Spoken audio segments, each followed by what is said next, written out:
Hello प्यारे बच्चों। तो आप सभी प्यारे बच्चों, मैं आज आपके लिए मोस्ट इम्पोर्टेंट एक नियम लेके आया हूँ बेटा, कूलाम का। ठीक है, आपने थंबनेल देखा ही होगा, कूलाम का नियम। तो इससे पहले मैं अक्षीय स्थिति में विद्युत क्षेत्र की तीव्रता और निरक्षीय स्थिति में विद्युत क्षेत्र की तीव्रता, इन दोनों का निगमन कर चुका हूँ। ठीक है, उनके लिंक मैं आई बटन पे आपको दे दूंगा, तो आप वहां से भी उनको देख सकते हैं। आज का जो हमारा वीडियो रहेगा बेटा, वो कूलाम का नियम है। और ये एग्जाम में बेटा कई बार पूछा भी गया है, और हर बार एग्जाम में आता भी बेटा 5 अंक का। ठीक है, 5 अंक का आता है बेटा।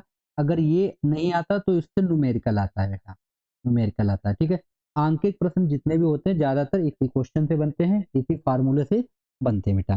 तो आप वीडियो के अंत तक बने रहिए, मैं स्टेप बाय स्टेप आपको पूरा समझाऊंगा कि कूलाम का नियम बेटा क्या होता है। ठीक है, अब देखिए कूलाम का नियम बेटा क्या होता है। देखिए यहाँ पे दिया गया है कि कूलाम का वैद्युत बल संबंधी नियम लिखिए। इस तरीके से क्वेश्चन पूछ सकता है आपसे, या पूछे कि दो बिंदु आवेशों के बीच लगने वाले आकर्षण अथवा प्रतिकर्षण बल के लिए कूलाम का सूत्र लिखिए बेटा। ठीक है, या उसका निगमन कीजिए। ठीक है, तो कूलाम का नियम बेटा क्या है, क्लास 12 एनसीईआरटी हमारे जो भी बुक है सभी में ये दिया गया है।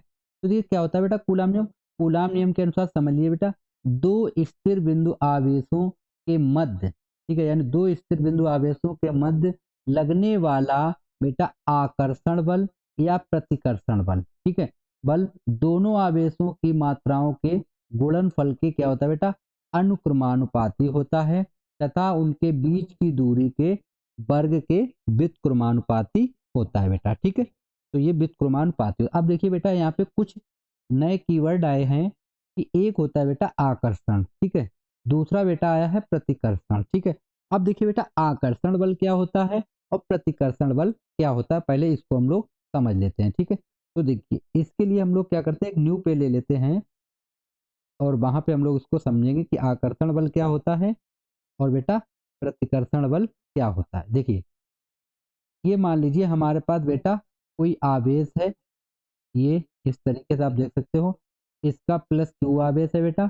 इस पर भी हमारा प्लस क्यू आवेश है बेटा। ठीक है, अब देखिए बेटा दोनों पे समान समान आवेश है बेटा, इन पे दोनों पे कैसा वैसा आवेश है बेटा, समान आवेश है। ठीक है, अब समान आवेश बेटा होता है तो ये एक दूसरे को धकेलेंगे बेटा, यानी दूर दूर फेंकेंगे। तो ये दूर दूर के लिए करेंगे तो इनके बीच बल कौन सा लगे बेटा, प्रतिकर्षण बल लगेगा बेटा। कौन सा होगा बेटा, प्रतिकर्षण बल होगा। यानी अगर समान समान आवेश है बेटा तो उनके बीच प्रतिकर्षण बल होता है। ठीक है, अब मान लीजिए एक हमारे पास प्लस क्यू आवेश है बेटा, और दूसरा हमारे पास माइनस क्यू आवेश है बेटा, यानी एक धनात्मक है और एक बेटा ऋणात्मक है। ठीक है, तो ये एक दूसरे को बेटा अपनी तरफ खींचते हैं। ठीक है, अपनी तरफ क्या करते हैं बेटा, खींचते हैं, यानी विपरीत आवेश है बेटा। यहाँ पे क्या है हमारे पास, विपरीत आवेश है बेटा।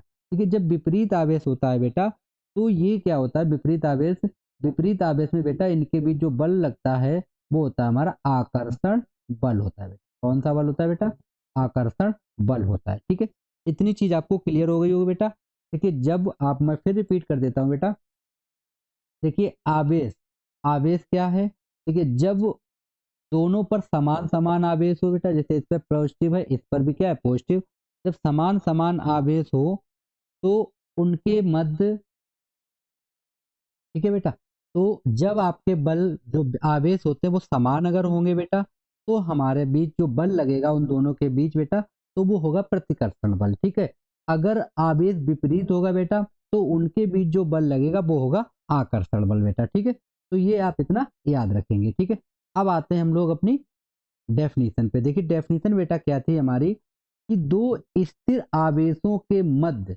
लगने वाले आकर्षण या प्रतिकर्षण बल दोनों आवेशों की मात्राओं के गुणनफल के अनुक्रमानुपाती तथा उनके बीच की दूरी के व्युत्क्रमानुपाती होता है बेटा। ठीक है, अब देखिए हमारे पास दो बल कौन कौन से होंगे, तो हम यहाँ पे मान लेते हैं कि माना दो बिंदु आवेश हमारे पास है बेटा, एक Q1 है और एक Q2 है, एक दूसरे से बेटा r दूरी पर स्थित हैं, तो कूलाम के नियम अनुसार उन पर लगने वाला बल। अब हम यहाँ पे मान लेते हैं बेटा दो बल देखिए ये हमारे पास एक लाइन है, यहाँ पे बेटा हमारे पास ये Q आवेश है और ये हमारे पास बेटा रखा है प्लस Q आवेश रखा है, ठीक है। अब आप चाहें उसको प्लस Q नाम दे दीजिए या चाहे तो दोनों को प्लस आवेश ही दे दीजिए। Q1 हो गया, ये बेटा हो गया Q2, ठीक है। दो आवेश है Q1 और Q2, इनके बीच की जो दूरी है बेटा वो हमारे पास कितनी है बेटा, R है, ठीक है। ये हो गया A और ये हो गया बिंदु B बेटा, ठीक है। अब देखिए बेटा ये दो आवेश रखे हुए हैं, एक Q1 रखा हुआ है और एक Q2 रखा हुआ है, ठीक है। अब इन दोनों आवेशों के मध्य एक बल अवश्य लगेगा बेटा। अब वो बल आकर्षण बल होगा या प्रतिकर्षण बल होगा। अब यहाँ पे हमने दोनों बेटा पॉजिटिव पॉजिटिव लिए हैं, तो जाहिर सी बात है यहाँ पे कौन सा बल कार्य करेगा बेटा, यहाँ पर प्रतिकर्षण बल कार्य करेगा, ठीक है। अब देखिए बेटा इन पर एक बल कार्य करेगा, तो वो बल हम मान लेते हैं बेटा F है। वो बल हम क्या मान लेते हैं बेटा, F है। अब देखिए इनकी डेफिनेशन के अनुसार क्या था बेटा, कि जो दोनों बिंदु आवेशों के मध्य लगने वाला आकर्षण बल दोनों आवेशों की मात्राओं के बेटा गुणनफल के अनुक्रमानुपाती होता है बेटा। तो देखिए अनुक्रमानुपाती होता है किसके, बल के, तो F प्रोपोर्शनल हो जाएगा बेटा Q1 और Q2, ठीक है। तो ये हो गया हमारे पास समीकरण नंबर 1 बेटा। कितना हो गया, समीकरण नंबर 1 हो जाएगा। दूसरा मैं बोल रहा था बेटा कि दूरी जो है बेटा वो विक्रमानुपाती होती है बेटा। तो देखिए क्या हो जाएगा, F प्रोपोर्शनल हो जाएगी बेटा 1/r², ये बन जाएगा बेटा समीकरण नंबर 2 हो गया हमारा, ठीक है। अब देखिए बेटा अब हम समीकरण 1 व 2 को मिलाने पर जब हम मिलाएंगे तो यहाँ पे हम लिखेंगे समीकरण 1 व 2 को मिलाने पर, ठीक है। समीकरण 1 व 2 को मिलाने पर बेटा, क्योंकि जब इसको हम लोग मिलाएंगे तो ये हो जाएगा F प्रोपोर्शनल बेटा हो जाएगा Q1 Q2 अपॉन में बेटा हो जाएगा R², ठीक है। अब देखिए बेटा जब भी हम प्रोपोर्शनल का साइन हटाते हैं बेटा तो एक कांस्टेंट आता है, तो F बराबर हो जाएगा बेटा K और ये हो जाएगा बेटा Q1 Q2 अपॉन में बेटा हो जाएगा R², ठीक है। तो ये हमारे पास आ गया बेटा कूलाम का नियम आ गया।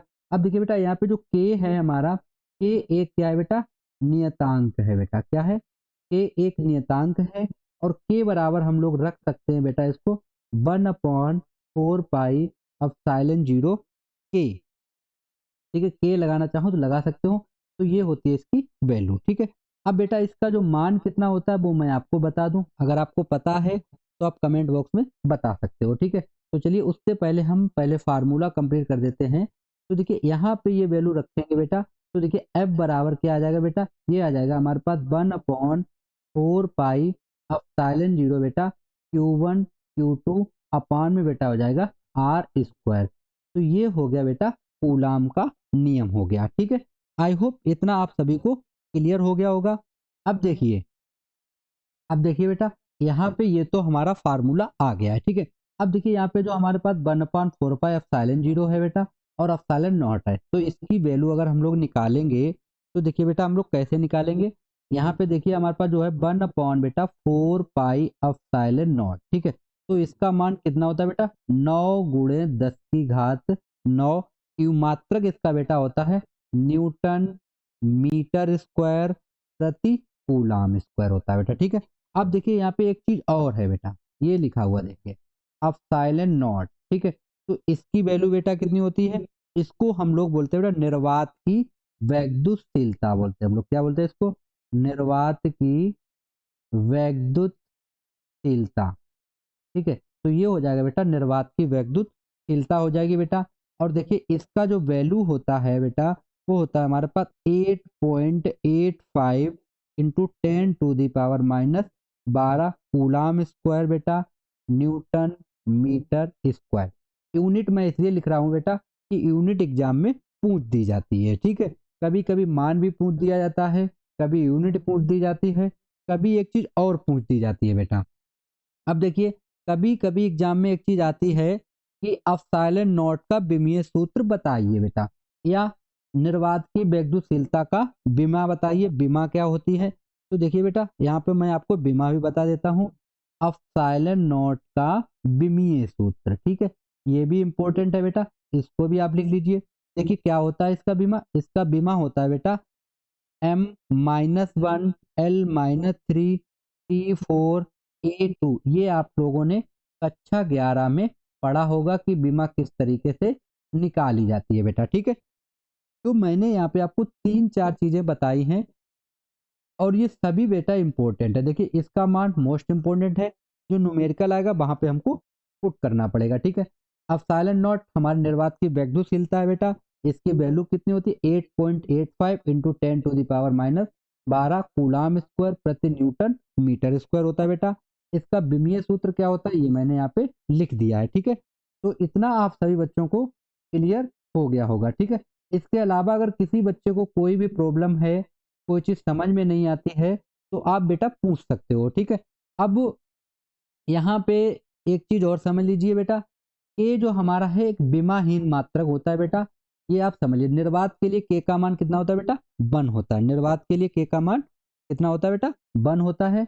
तो आई होप आप सभी बच्चों को आज का जो हमारा वीडियो था बेटा, ये सभी बच्चों को पसंद आया होगा और आशा करते हैं जितना भी मैंने आज आपको बताया है ये पूरा डेरिवेशन आप सभी को क्लियर हो गया बेटा। अगर आपने इसको तैयार कर लिया बेटा तो 5 अंक आपके कंफर्म हो जाएंगे। ठीक है, इससे बहुत से बेटा न्यूमेरिकल बनते हैं। कभी कभी न्यूमेरिकल दे देगा कि दो आवेश है इनके बीच की दूरी ज्ञात कीजिए, टेक्निकल क्वेश्चन बना देता है इस तरीके का बेटा। तो इसकी दृष्टि से ये इंपॉर्टेंट रहेगा बेटा। ओके, आज के लिए इतना ही रखते हैं बेटा, मिलते हैं नेक्स्ट वीडियो में नेक्स्ट डे।